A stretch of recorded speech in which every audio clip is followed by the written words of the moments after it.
Hello, my name is Sid from Anchor 4x4. Today we've got a 72 plate Isuzu D-Max in blue.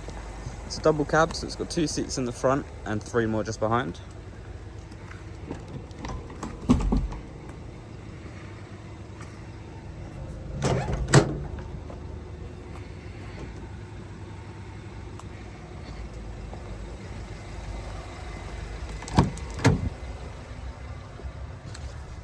So you've got the 3 seats in the front, you've got your climate vents here, USB as well.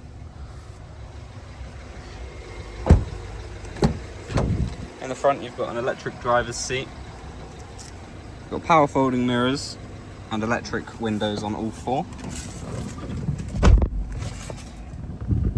Got a nice big infotainment system with Apple CarPlay, dual zone climate control.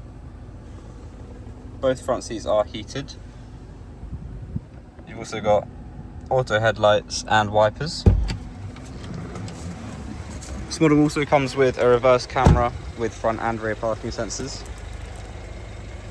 For more information, have a look on our website or give us a call.